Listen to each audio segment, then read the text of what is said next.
de experiencias personales y mi primera vivencia, mi primera reacción, lo primero que he aprendido es que estos infelices nos engañan.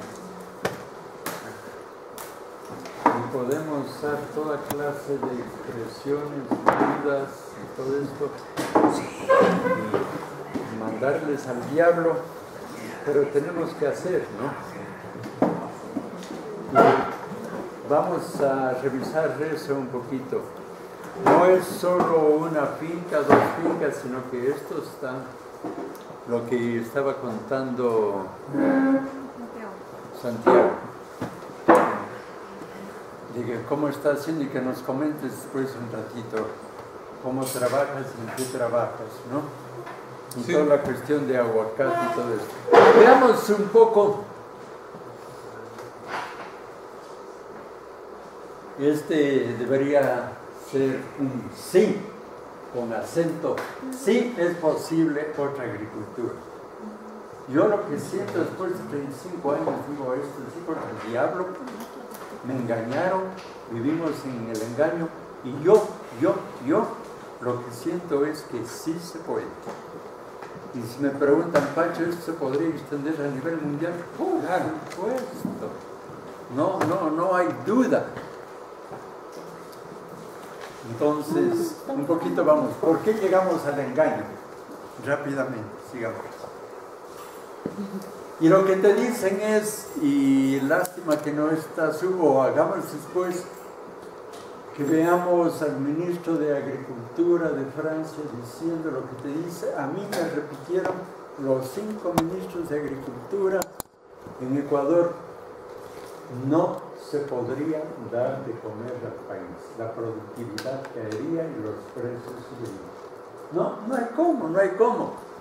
Uno de ellos, muy amigo, me decía, es que el presidente, el ministro de Agricultura, nos pide que no puede fallar la comida. Vamos despacio. Todo lo que están gastando ustedes en químicos, en subsidiar, empecemos a inyectar en otra dirección. No damos mucha vuelta. No habría suficiente comida, la producción caería en un 50%. Y eso ya, dale. ¿Por qué nos engañaron? Puro negocio. Y voy a hacer un poquito de comentario. ¿Qué sigue? Ya. Lo terrible es que la comida se ha convertido en una mercancía. Es un negocio. A ver, yo tengo tal capital, ¿en qué me meto? Parece que... Sí se puede... No, el capital que tengo está muy rentable ahora, la agricultura le meteré en lo que es más rentable. Y me voy a eso porque es más rentable, voy a lograrlo. Es un negocio. Cuento una anécdota muy chiquita.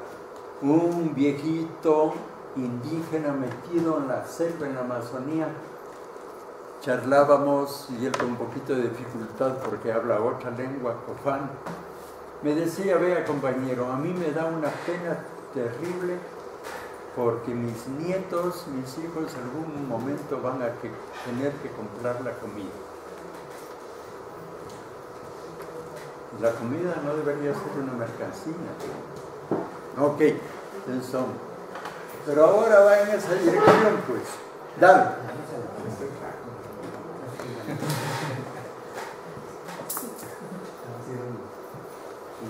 Alguna gente reacciona cuando digo estas cosas, pero hay una alianza.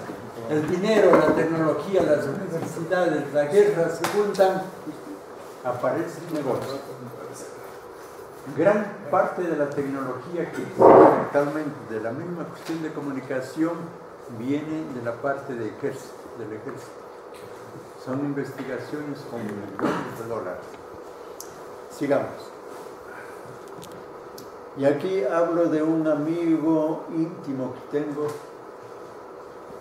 Fritz Haber, tremendo químico, alemán, nació por 1880, por ahí, 68. Ahí sale 1868. Ok, a finales del siglo, ya tenía tremendo prestigio como ingeniero químico y trabajaba con su esposa. Y este amigo, en sus investigaciones, descubrió los venenos fosforados y clorinados. Cuéntame,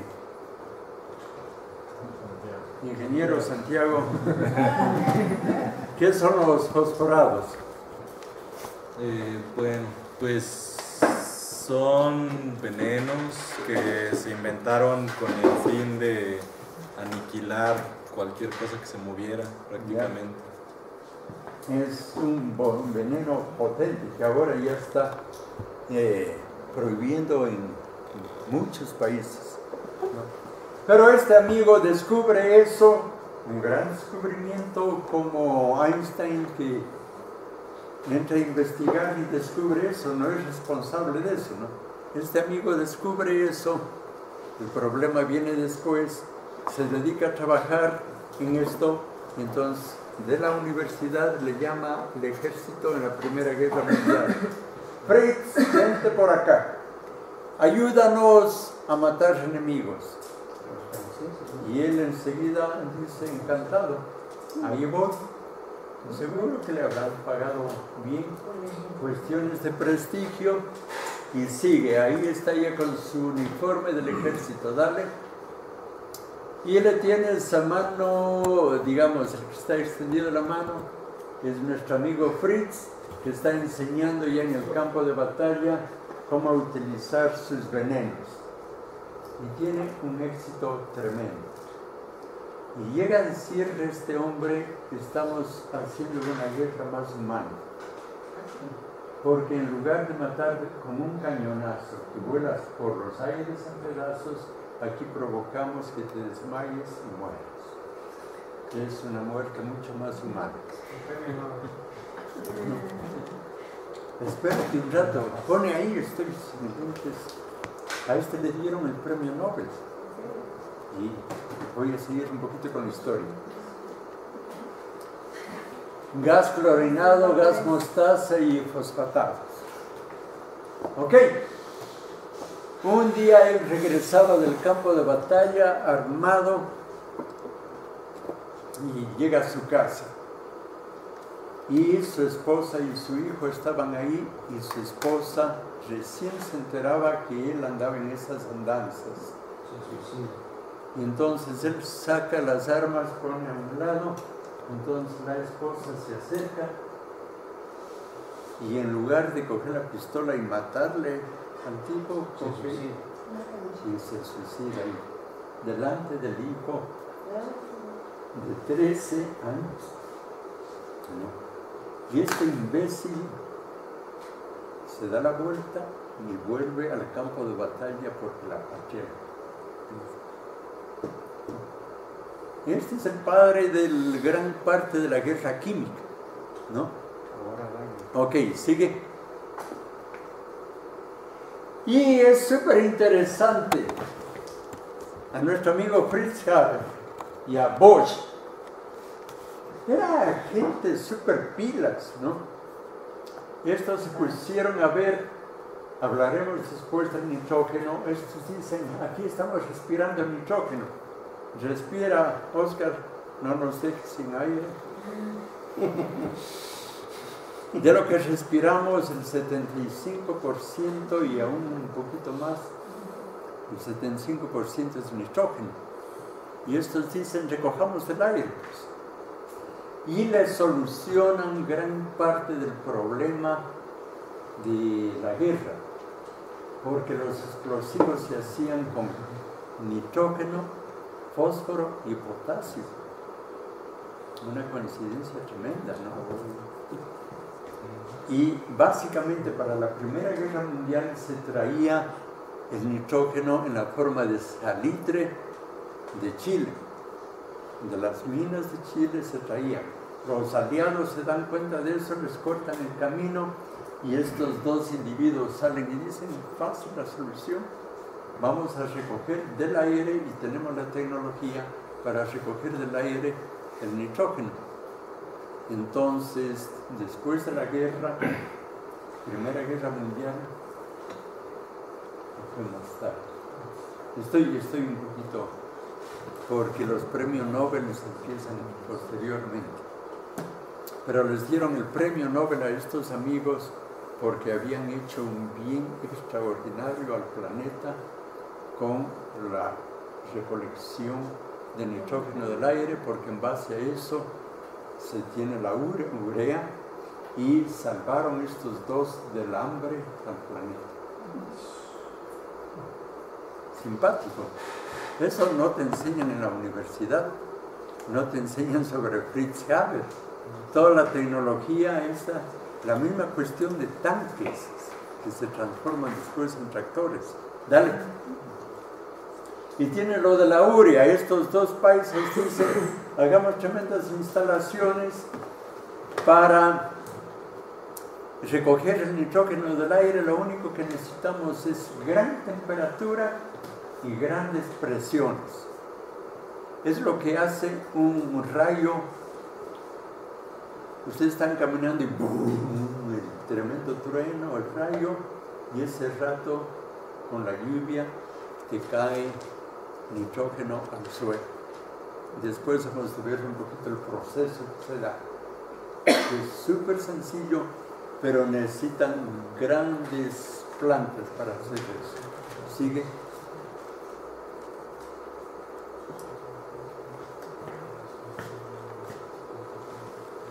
Bueno, en resumidas cuentas, se termina la guerra, hay tremendas instalaciones, tanto para venenos como para nitrógeno, fósforo, potasio. ¿Qué hacemos con esto, con todas esas instalaciones? Fácil, pues. Como hay hambre en el planeta, lanzamos la idea de que vamos a salvar a la gente con nitrógeno, fósforo, potasio, y matamos a todo insecto que quiera comerse esa comida. Y empieza este concepto, agarra después un gringuito de Chicago, no se me fue el nombre. Bueno, lanza el nombre, el membrete Revolución Verde. Y empieza la gran revolución verde, que es meter nitrógeno, fósforo, potasio por todo lado. Y empiezan los químicos, y ahí algo explicaré, y después más en detalle les explicará el Jairo. El rato que tú empiezas a usar urea, disculpa que diga la palabra, la cagaste. Porque creas un empacho en la planta y creaste un desequilibrio tremendo, y eso no te enseñan en la universidad. El rato que pones urea, empezó todo el problemazo en la agricultura. ¿Ok? Y ahí viene, y yo a mí me fascina, mi hija me molesta, porque todo lo que sea números me gusta ver. Pónganse a ver, yo 2 días antes de venir me dediqué a ver cuánto se usará de urea y de fertilizantes en México. Y como soy lento en la búsqueda de cosas, busquen eso. En Ecuador, país chiquito, que es casi la 10ª parte de este país.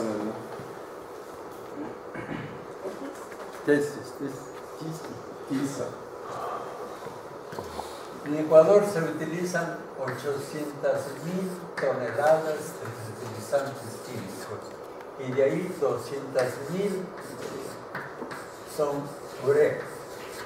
Y el gobierno anterior y este gobierno están obsesionados, los asesores del ministro de Agricultura, de todos los ministros, dicen, no importa, urea es una locura, haga una planta. Y ahora están en Manabí, están metidos entre ceja y ceja, empezaron ya, y solo en la primera partecita ya se van 1.200 millones de dólares para levantar la fábrica de urea. Y vamos a ver un poquito en el proceso que no necesitamos una onza de urea. Todos nos traen los microorganismos y alianza con la naturaleza. ¿Ok? Sí. Y le tenemos a la simpática FAO, que ya desde enseguida de la guerra apoya y se mete en masa a apoyar toda la cuestión de la Revolución Verde. Y les recomiendo leer un Shock, si no me equivoco, un libro de Naomi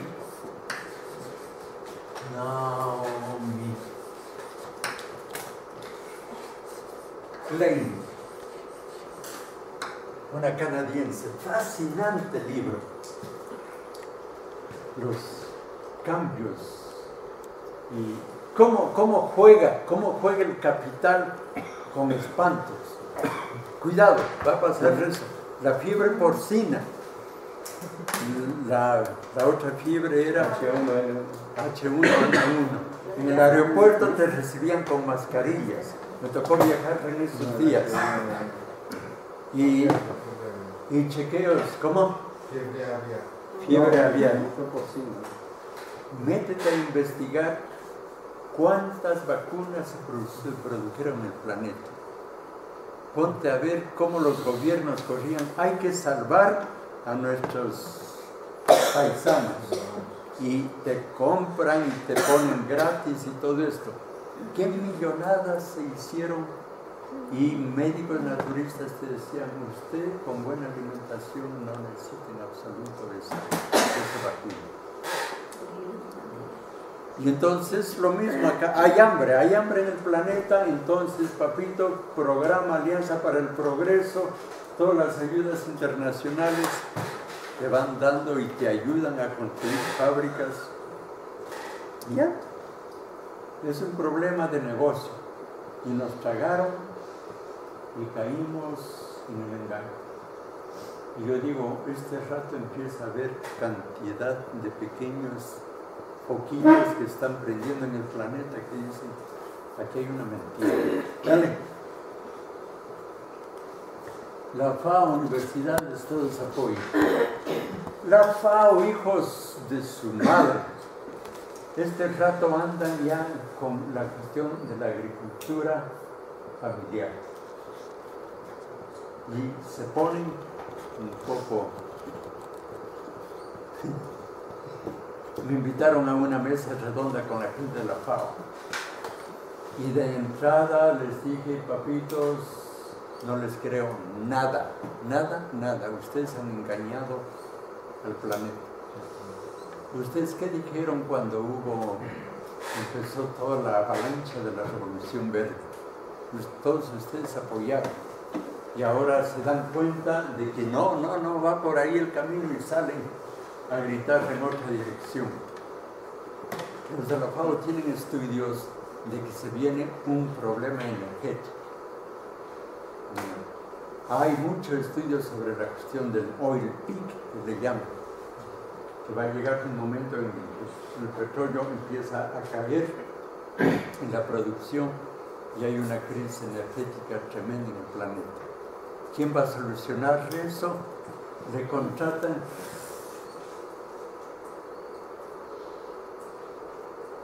Nico Marisa no está aquí, yo tengo una memoria tan mala. Es un francés con apellido alemán. Le contrata a las Naciones Unidas y nos dice, ¿para dónde vamos en la cuestión de alimentos en el planeta? Y él viene con un análisis extraordinario planetario y dice, señores, si no nos pasamos a la agroecología, la jodemos. Y es la dirección que tiene que tomar. Se me va a venir el nombre si quieren después. Ahí se meten en el internet y le van a encontrar el reporte de... Es el reporte del 2013 o 14. Por ahí. Pero no ¿Te acuerdas el nombre? No, pero si le pones reporte FAO 2013-2014 sale. Y te sale. Ya, tú encárgate de buscar. Ya, sí. Y la urea por todo lado. Y bueno, ya hablamos sobre eso, políticos te utilizan, te manipulan y tal. Sigue. Y campesinitos, tú les ves por todo lado con su bombita ahí, echando. Es terrible, terrible. No entiendes cómo es posible. Y nosotros comiendo la cosa, dale. Y ahora todo se come. Se convirtió en mercancía, la fertilidad, la sanidad, la comida. La finca fue hipotecada por la tienda, macro y micro. Uno de los que voy a presentar, un campesino, estuvo a punto, estaba quebrando por las deudas que tenía a la tienda del pueblito de él, por los agrotóxicos que compraba. Y lo mismo me decía el campesino canadiense que tiene 20,000 hectáreas. Yo vivo para el banco. Mis ganancias básicamente se van para el banco. Dale. La biodiversidad, la fertilidad, todo se compra y se volvió un negocio. Dale. Y bueno, viene lo anterior, nos cabreamos. Y viene gente que se empieza a cabrear, dale. Nos ha engañado y es la primera enseñanza. Y digo, yo personalmente esto fue lo que me hizo hervir la sangre. Nos engañan, y a los que más engañan es a los pobres. Están atrapados ahí. Dale. Nosotros lo hicimos, otras fincas lo han hecho, somos testigos, ejemplos en el mundo. Y ahí nos vendría bien cosechas del futuro. Esa proyección. Le conectamos la... ¿Tienes tú el disco?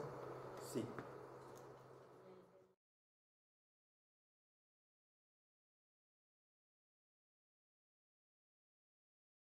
Ne faisons pas croire aux Français qu'on pourra cultiver des pommes, des poires ou des fruits sans aucun pesticide. Ça a toujours existé et ça continuera à exister parce que sinon vous ne produirez pas suffisamment de produits. Il faut rappeler aujourd'hui qu'il n'y a pas de solution aujourd'hui totalement alternative aux pesticides. Et d'autre part, comment on nourrit les gens. Je vous rappelle les chiffres parce qu'on ne les a peut-être pas redits suffisamment. Si on fait des produits absolument sans pesticides aujourd'hui, 40% de production en moins, 50% de coût en plus. Aujourd'hui, pardonnez-moi. Ça, c'est le premier son de cloche que j'ai entendu lors d'une émission intitulée Du poison dans nos assiettes. Les arguments avancés par mes deux contradicteurs semblaient très sérieux. Des endroits très différents. Il y a le marché, il y a les commerçants de proximité, la vente directe se développe. Autre son de cloche, 2 semaines plus tard à Genève, où Olivier de Schutter, le rapporteur spécial des Nations Unies pour le droit à l'alimentation, avait dressé un bilan très critique de la fameuse Révolution verte et affirmé au contraire que seule l'agroécologie est capable de nourrir le monde. Monsieur le Président, Excellences, je présente ce rapport à un moment où les prix alimentaires mondiaux ont augmenté pendant 8 mois consécutifs. Cette crise que nous affrontons n'est pas seulement une crise de l'offre, c'est aussi une crise de la pauvreté, c'est une crise de la nutrition, et enfin c'est une crise écologique. Des méthodes de production non durables accélèrent le changement climatique et la dégradation des sols, épuisent les réserves d'eau douce, menaçant à terme notre capacité à nourrir la planète. Au sein de la communauté scientifique, un constat s'impose. Il faut changer de cap. Les recettes anciennes ne valent plus aujourd'hui. Les politiques de soutien à l'agriculture visaient à orienter celle-ci vers l'agriculture industrielle. Il faut à présent qu'elle s'oriente vers l'agroécologie partout où cela est possible. Qui croire? Comment nourrir le monde qui comptera 9 milliards d'habitants en 2050? Avec ou sans pesticides? J'ai lu le rapport d'Olivier de Schutter et j'ai décidé d'entamer un nouveau tour du monde. Ma quête vise à découvrir sur le terrain ce qu'est l'agroécologie et en quoi ce modèle s'oppose à celui de l'agriculture industrielle et de la révolution verte, promue depuis plus de 50 ans. Elle vise aussi à comprendre pourquoi aujourd'hui 1 milliard de personnes souffrent de la faim. L'histoire que je vais vous raconter nous concerne tous, car elle engage l'avenir de la planète et de l'humanité.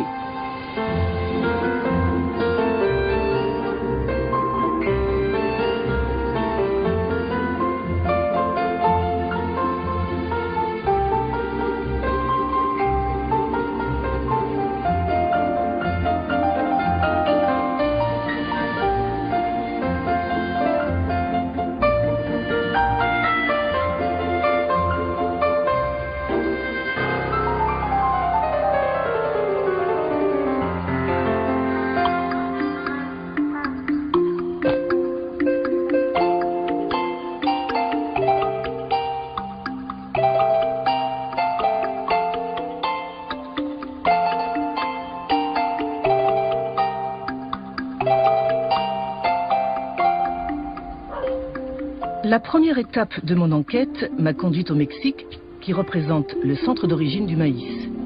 Née il y a 9000 ans, dans ces montagnes du sud du pays, la plante sacrée des Aztèques est aujourd'hui la céréale la plus cultivée au monde. Si je suis venue rencontrer Eleazar et Teresa, c'est parce qu'ils pratiquent un système agricole développé bien avant la conquête espagnole, qui est considéré comme l'un des modèles les plus accomplis de l'agroécologie.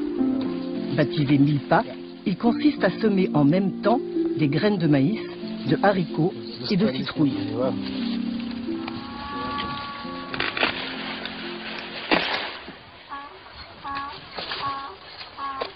C'est du maïs local? Oui, c'est du maïs traditionnel. Nous n'avons pas perdu les coutumes de nos ancêtres, de nos pères et grands-pères. Mira estos tere, ya están bien bonitos. Voy a querer que cortes algunos para la comida, ¿no? Mira.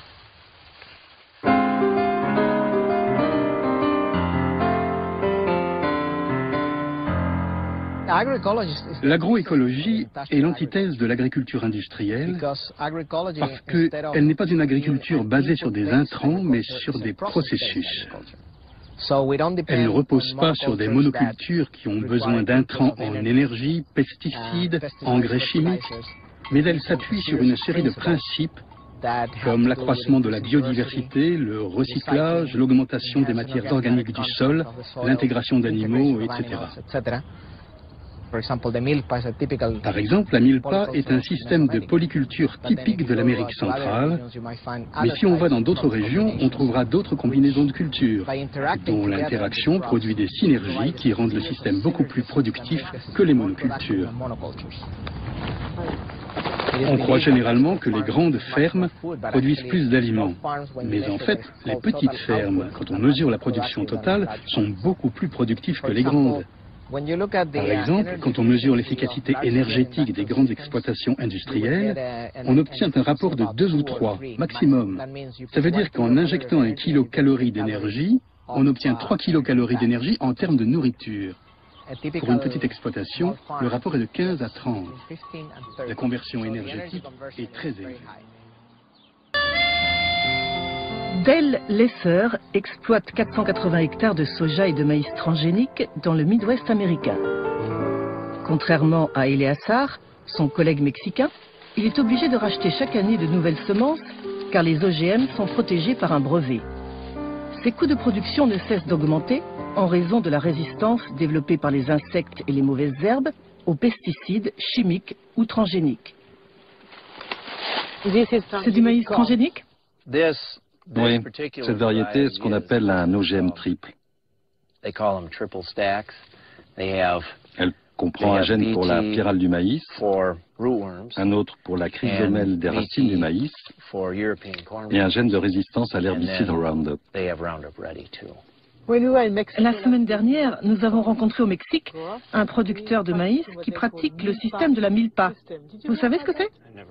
Non, j'ai jamais entendu parler. C'est une combinaison de plantes. On cultive en même temps des citrouilles, des haricots et du maïs. Quels sont d'après vous les avantages?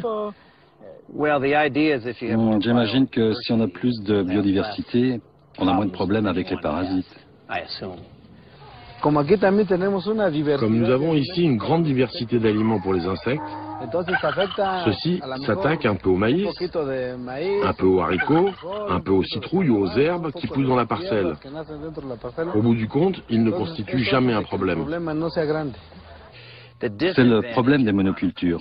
Si tu fais du maïs et du maïs, finalement les parasites sont de pire en pire. Et tu dois utiliser tellement de pesticides et d'herbicides que c'est très mauvais pour l'environnement. Ici, nous n'appliquons absolument rien.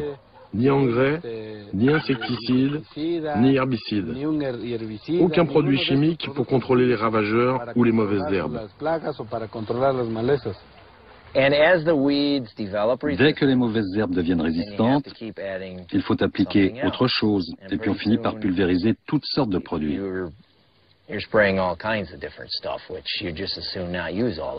Pour éviter tous ces produits, certains agriculteurs préfèrent n'utiliser que le Roundup. Parce que c'est simple, très simple, tant qu'on n'a pas de mauvaises herbes résistantes au Roundup. Avec la technologie, on s'en sort toujours, mais avec tous ces produits chimiques, on est toujours un peu inquiet.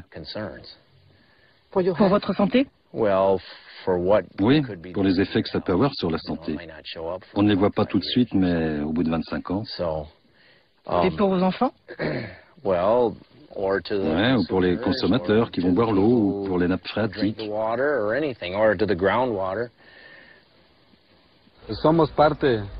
Nous faisons partie de la Terre et nous vivons de la Terre. C'est pourquoi nous ne pouvons pas déverser sur la Terre quelque chose dont nous savons que cela lui fera du mal. C'est un peu comme si nous faisions la guerre à celle qui nous nourrit. Depuis bientôt 30 ans, Eleazar, le petit paysan du Mexique, qui pratique l'agroécologie, et Dell, le grand céréalier des États-Unis, qui pratique l'agriculture dite conventionnelle, c'est-à-dire chimique, sont concurrents sur le marché nord-américain du maïs. C'est une conséquence de l'ALENA, l'accord de libre-échange nord-américain, signé par les dirigeants du Mexique, du Canada et des États-Unis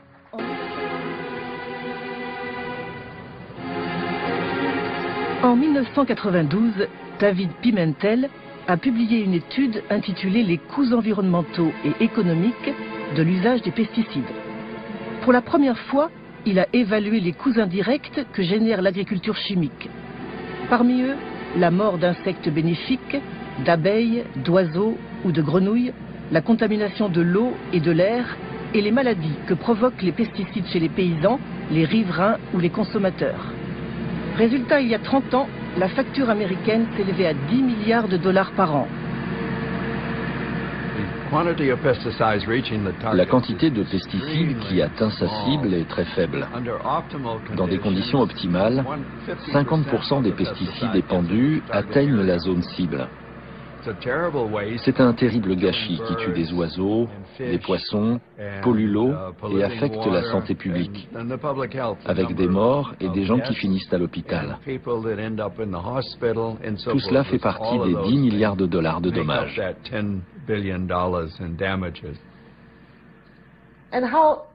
Comment les firmes chimiques ont-elles réagi à votre étude? Évidemment, les firmes chimiques n'ont pas apprécié notre publication. J'ai su qu'elles avaient écrit au doyen de notre université pour lui demander de me licencier. Elles n'étaient pas très contentes de moi, c'est sûr.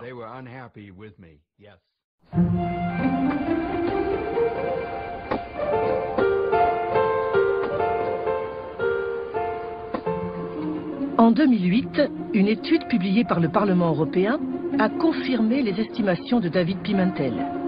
Sous la houlette de Catherine Gansleben, ses auteurs ont estimé les coûts sanitaires des pesticides utilisés en Europe pour évaluer les économies que leur interdiction permettrait de réaliser. Nous avons trouvé des preuves très solides du lien entre le cancer et l'exposition aux pesticides. En se basant sur ces données, nous avons estimé que l'élimination des pesticides cancérigènes du marché européen pourrait éviter 26 000 cas de cancer, ce qui équivaut à 26 milliards d'euros par an.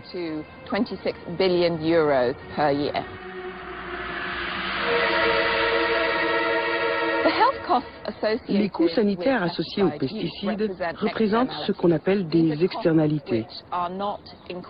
Ce sont des coûts qui ne sont pas incorporés dans le prix payé par le consommateur quand il achète un aliment dans un supermarché. Si nous décidions d'inclure ces coûts dans le prix payé par le consommateur, le coût des aliments augmenterait inéluctablement.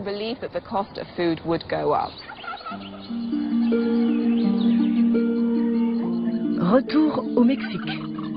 C'est précisément parce que le prix du maïs américain est faussé qu'aujourd'hui, les petits paysans mexicains sont ruinés. Pourtant, avant l'accord de libre-échange nord-américain, le Mexique était autosuffisant pour son alimentation et notamment pour sa consommation de maïs, qui constitue l'aliment de base de la population.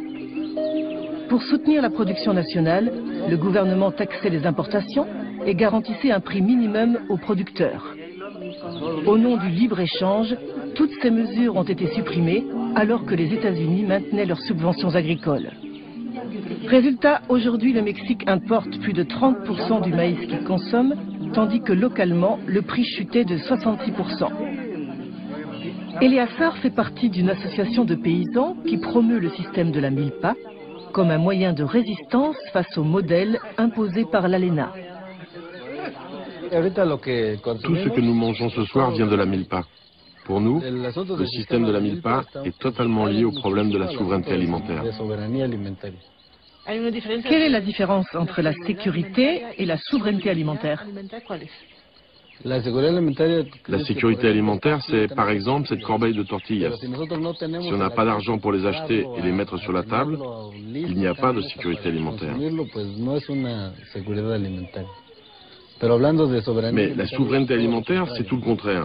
C'est que les familles puissent produire ce qu'elles consomment. Avec le traité de libre-échange, l'ALENA, on a ouvert les frontières et beaucoup de produits, principalement le maïs, arrivent des États-Unis à un prix très bas. Le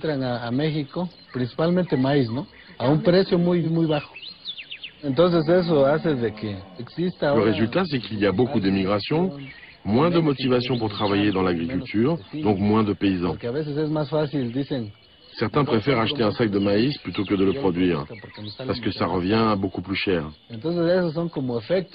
La conséquence de l'ALENA, c'est que beaucoup ont dû arrêter l'agriculture et émigrer.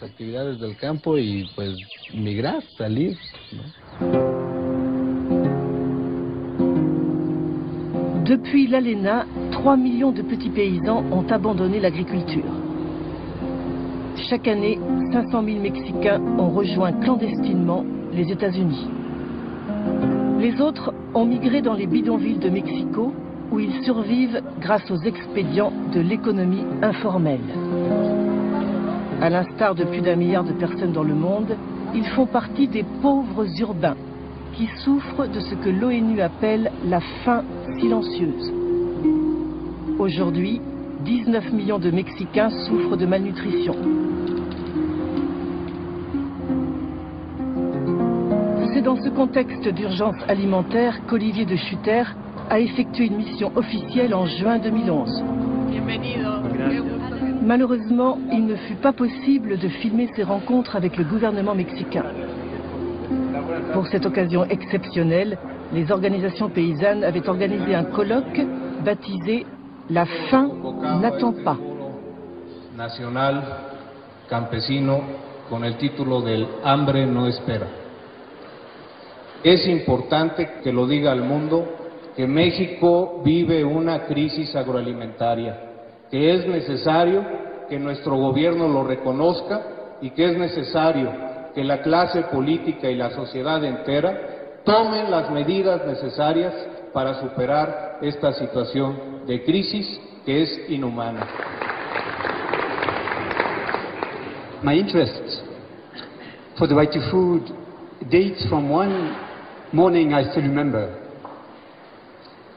And that morning was a morning of January 2007, when the Mexicans took the streets to complain about the tortilla crisis. The prices of tortilla increasing 50% in a matter of a few weeks.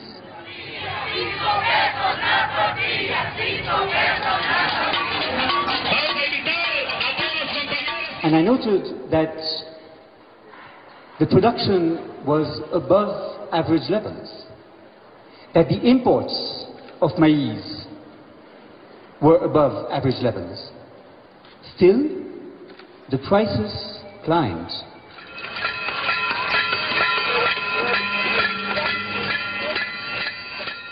And the prices climbed because a small number of very powerful companies dominating the system of distribution of maize were using their power on the market to impose these price spikes on the consumers. Cargill, Maseca Archer Daniels Midland, Minsa Arancia Corn Products, Agroinsa. So I agree with you. El hambre no espera. We need to move to policies that allow countries to feed themselves. That is what the right to food is about. And to do this, we need to protect producers from the abuse of the large commodity buyers by scaling up agroecological practices. I believe that we need to reduce the dependency of food production on fossil energies, and I believe that we need to reduce the environmental impacts of agriculture as it is predominantly practiced today.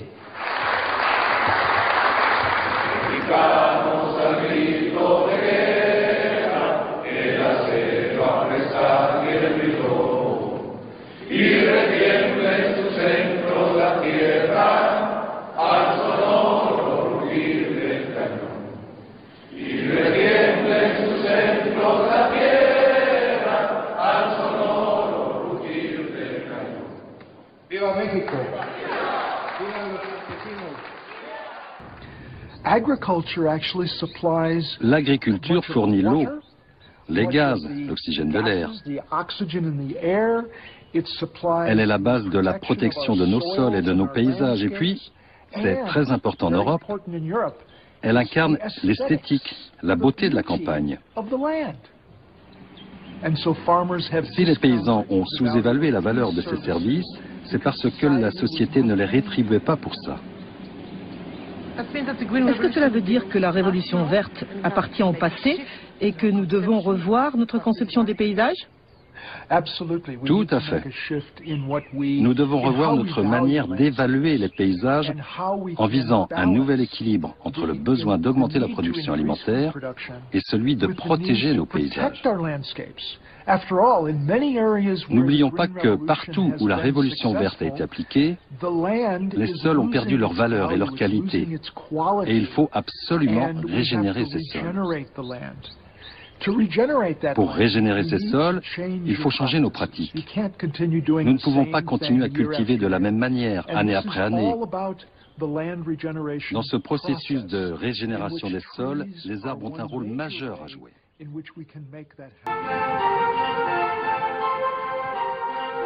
Manfred et Friedrich pratiquent ce que l'on appelle les techniques culturales simplifiées.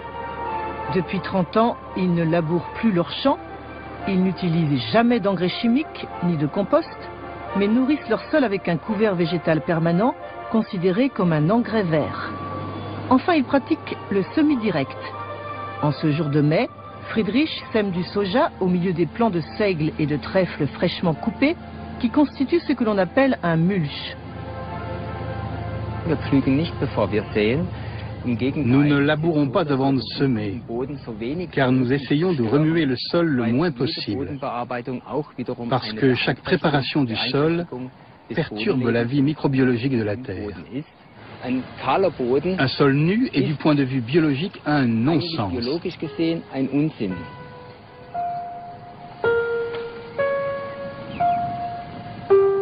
Le seigle fabrique beaucoup de matières sèches et donc de carbone. Le trèfle est une légumineuse qui fixe l'azote de l'air. Or, le carbone et l'azote constituent la base de l'humus. C'est donc un mariage de plantes qui se complètent parfaitement et qui ont différentes fonctions, comme celle de protéger le sol. Le sol est protégé contre les agressions mécaniques, telles que la pluie, le vent, les rayons du soleil, contre la transpiration. On a une meilleure gestion de l'eau, ce qui est très important, surtout dans les régions sèches.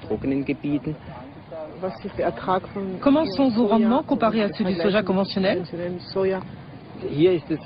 Avec notre système, nos rendements sont similaires. L'année dernière, ils ont même été plus élevés. Parfois, ils sont un peu inférieurs. Ça dépend des conditions climatiques. L'agriculture biologique est basée sur les savoirs locaux, sur les ressources et les intrants locaux. Le mot décisif est local. avec en plus un souci de prévention et de régénération, c'est-à-dire on crée les moyens de production sur une base durable. L'histoire du Sénégal est exemplaire. À l'instar de nombreux pays du Sud, cette ancienne colonie française est passée sous la coupe du Fonds monétaire international dans les années 1980. Sous prétexte de juguler sa dette, le pays a été contraint d'appliquer ce que l'on appelle un plan d'ajustement structurel. Dans le domaine agricole, cette politique a conduit à privilégier les cultures d'exportation, comme l'arachide ou les légumes cultivés sous serre, à grand renfort d'irrigation. Dans le même temps, le pays était envahi par les surplus agricoles des pays européens, comme le blé ou l'oignon.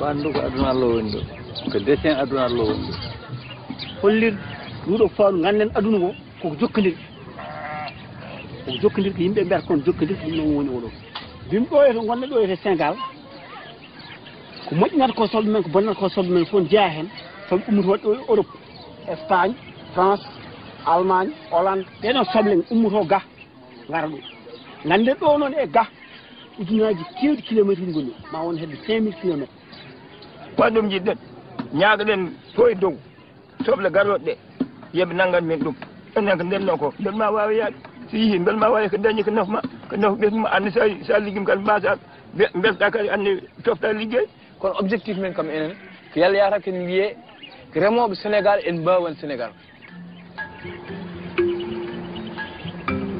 En 2006, alors que la dépendance alimentaire du Sénégal ne cessait de progresser, le gouvernement a pris une décision iconoclaste.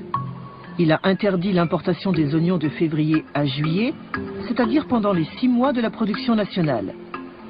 Or, avec le riz, l'oignon est l'aliment le plus consommé du pays. Ibrahim Sall est père de 9 enfants. Il cultive des tomates, du riz et des gombos sur une parcelle au bord du fleuve Sénégal. Mais en ce mois d'avril, c'est son champ d'oignons, situé à l'intérieur des terres, qui mobilise toute son attention.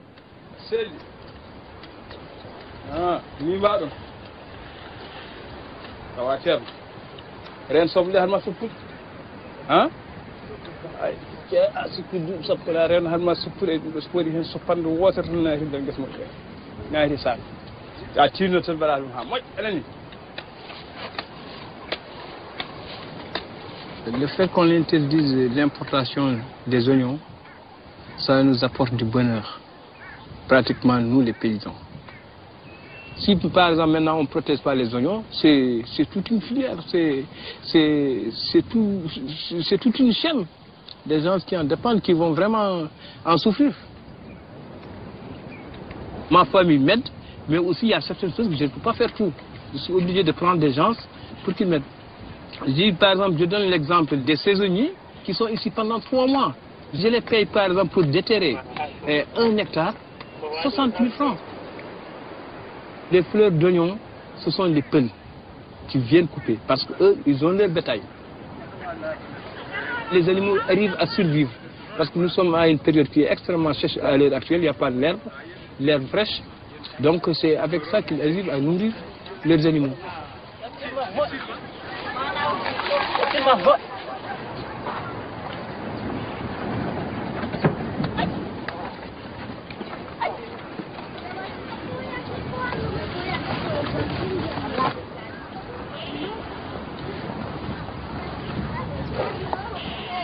S'il n'y avait pas cette filière, moi personnellement, je ne serais pas là. Parce que j'allais vraiment, je pensais quand j'avais 20 ans, 25 ans, je pensais à l'immigration, je pensais à aller ailleurs, à faire ceci, à faire cela. Alors que c'est grâce à l'agriculture, c'est surtout la culture des oignons qui m'a vraiment donné confiance et que je suis vraiment que je pouvais faire quelque chose ici, sans aller ailleurs. Il y a beaucoup de gens qui partent alors que si vraiment l'agriculture est bien protégée Et si bien on met les moyens qu'il faut, tout le monde peut vivre ici sans sortir de la vallée du fleuve Sénégal. L'interdiction temporaire d'importer des oignons a entraîné un développement spectaculaire de la filière. En 6 ans, la production annuelle est passée de 80 000 à 230 000 tonnes, tandis que le chiffre d'affaires était multiplié par 7.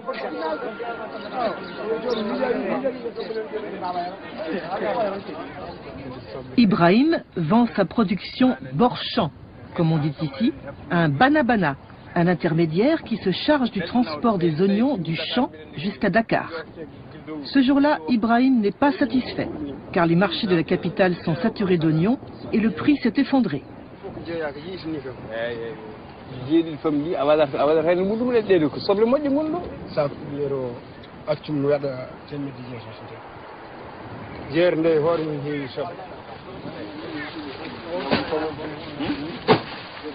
Le problème d'Ibrahim, c'est que la production des oignons est saisonnière et qu'il n'a aucun moyen de stocker une partie de sa récolte pour pouvoir l'écouler au gré de la demande.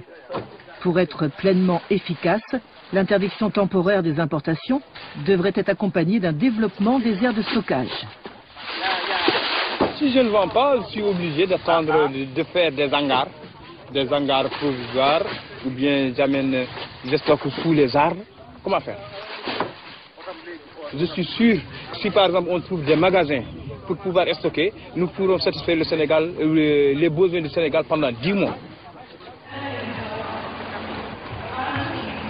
C'est notamment pour évoquer le problème crucial des magasins de stockage qu'Ibrahim et son collègue Ousmane sont montés à Dakar, où se tenait la FIARA, la plus grande foire agricole d'Afrique de l'Ouest.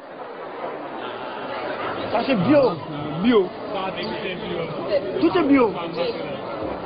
Pour l'édition 2012, la FONGE, qui compte 31 organisations paysannes, a organisé un débat intitulé « La filière oignon et la souveraineté alimentaire ».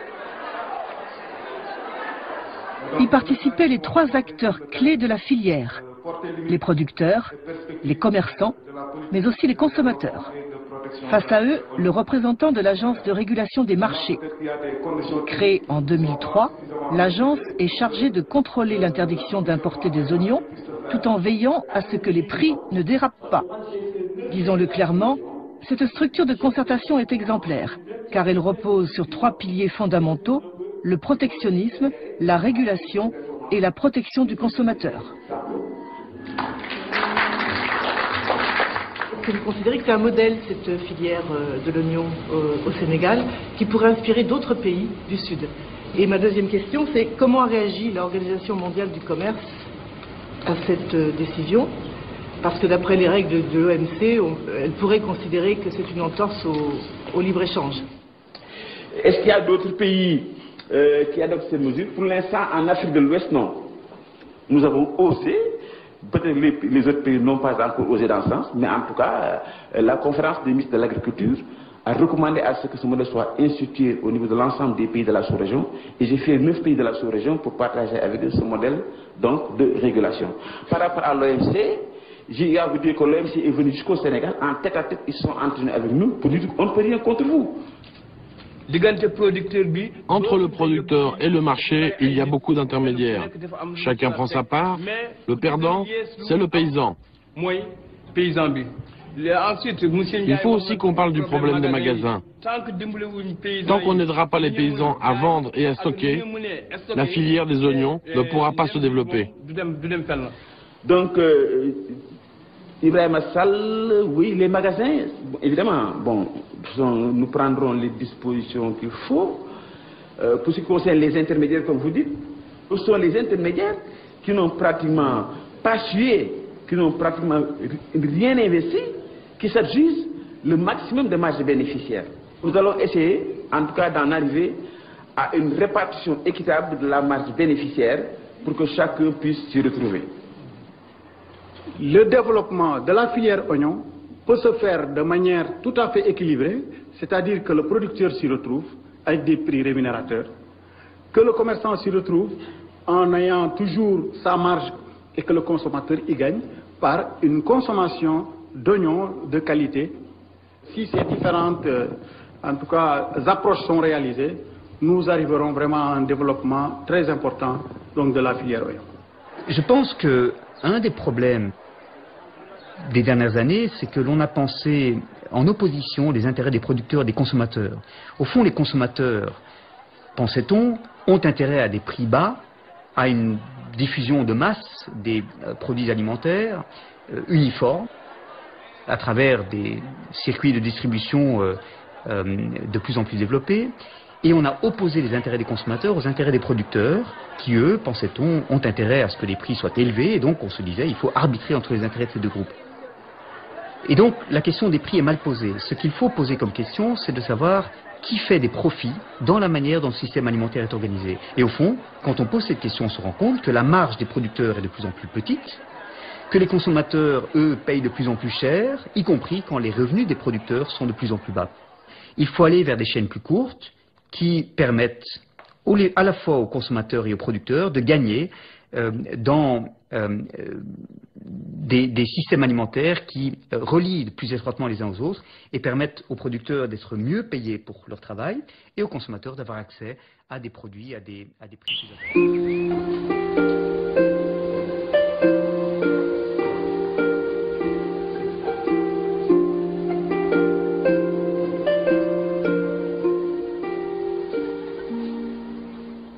Dans quel contexte économique et social sont nés les Tekkei? Après la Seconde Guerre mondiale, le Japon a misé sur l'industrialisation pour sa reconstruction. Avec l'aide des États-Unis, il a essayé de rattraper le niveau des pays développés. Dans les années 1960, le pays a connu un énorme développement économique. Et un peu partout dans le pays sont apparues des maladies liées à la pollution, comme la maladie de Minamata, due à la pollution par le mercure, la maladie de Itai-Itai, provoquée par l'intoxication au cadmium, et les asthmes de Yokkaichi, dus à la pollution atmosphérique.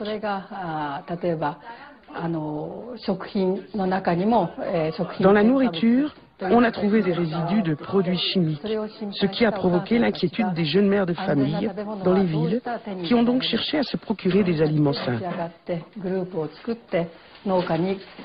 Elles ont créé des associations et elles ont contacté des paysans pour leur demander de produire des aliments biologiques. Ce mouvement des jeunes mères de famille est à l'origine des Tekkei au début des années 1970.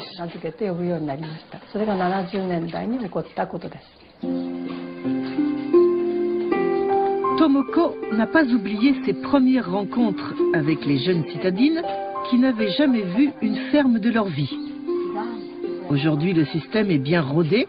Les paniers sont préparés 2 fois par semaine en fonction des goûts des familles avec qui les Kaneko collaborent depuis près de 20 ans. Ça fait partie des bonnes choses du Tekkei. J'enregistre dans ma tête tous les besoins des consommateurs. Je sais que telle famille aime ceci, telle autre aime plutôt cela. Si une famille aime beaucoup les concombres, j'en mets plein dans le panier. Si au contraire, elle ne les supporte pas, je mets autre chose à la place. Je fais le panier à peu près sur mesure.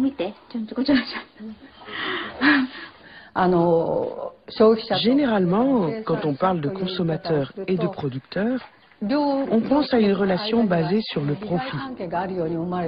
D'un côté, il y a celui qui veut vendre ses légumes le plus cher possible. De l'autre, celui qui veut les acheter le moins cher possible. C'est plutôt une relation un peu conflictuelle. Dans les Tekkei, c'est différent. Les producteurs et les consommateurs collaborent pour que l'agriculture puisse continuer dans les meilleures conditions possibles et produire des aliments sains qui profitent à tous. Ce qui est important dans cette relation, c'est que les gens nouent des liens. Il ne s'agit pas seulement de vente et d'achat de produits, c'est ça le principe du Tekkei.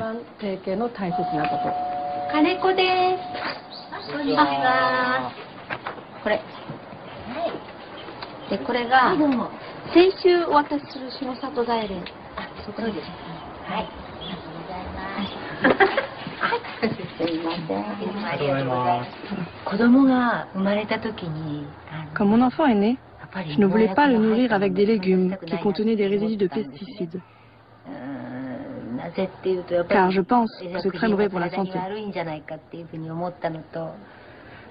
Les légumes des Kaneko sont très bons. C'est pourquoi je continue de m'approvisionner chez eux. Est-ce que vous savez que ce système des tekei est repris un petit peu partout dans le monde maintenant? Est-ce que vous êtes au courant de ça? Non, je ne savais pas. C'est vrai que c'est un système très rassurant parce qu'on voit les producteurs et on connaît l'état de leurs champs.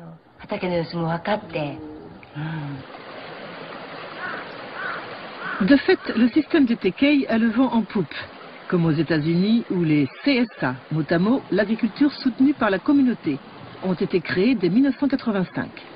Ou en France, où la première AMAP, l'Association pour le maintien d'une agriculture paysanne, a vu le jour en 2001 avant d'essaimer dans tout le pays. Kaneko est souvent sollicité pour témoigner de son expérience. En attendant, il continue d'innover. Depuis quelques années, il collabore avec de nouveaux partenaires durables et bio, chargés de préparer sa rizière avant le repiquage. Ce sont des canards adultes que je lâche une dizaine de jours avant le repiquage du riz pour qu'ils labourent la rizière. Ils mangent les mauvaises herbes et les insectes, ils remuent l'eau et la terre. Ça empêche les mauvaises herbes de pousser et en plus, ils fabriquent de l'engrais naturel. Et puis à l'automne, on a le riz et des plats de canard. Au Japon, on dit que c'est un oiseau aux 10 000 trésors. Donc en fait, ces canards, ils travaillent pour vous? Oui, je les considère comme ma mère et en fait, j'ai du mal à les manger.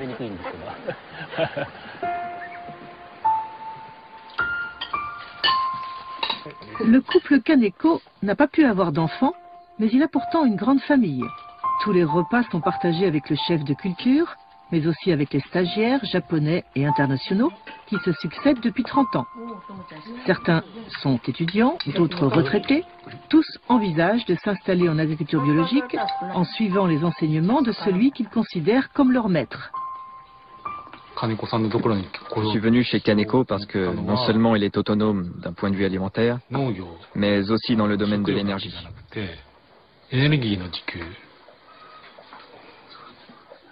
Tous les légumes sont bons.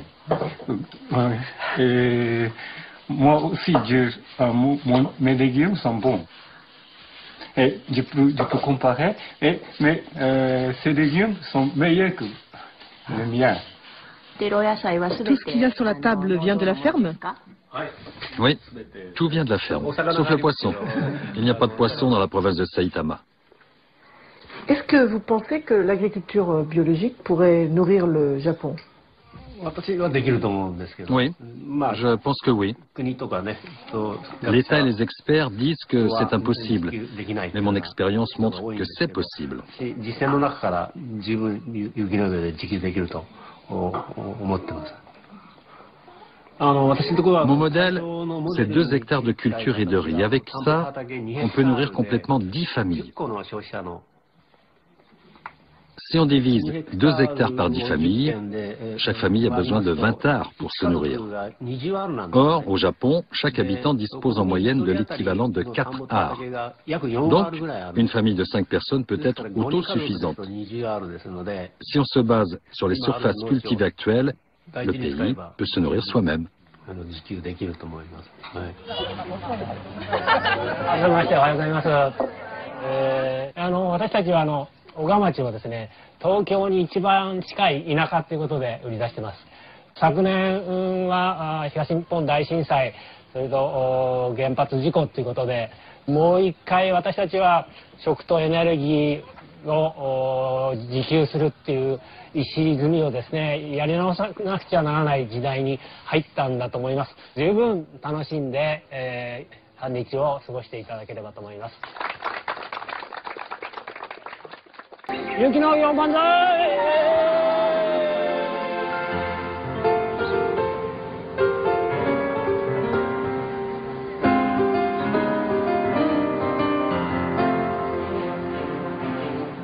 Je suis formel, nourrir 9 milliards de personnes en 2050, même un peu plus, et qui est prévu avec une agriculture sans pesticides, c'est absolument possible.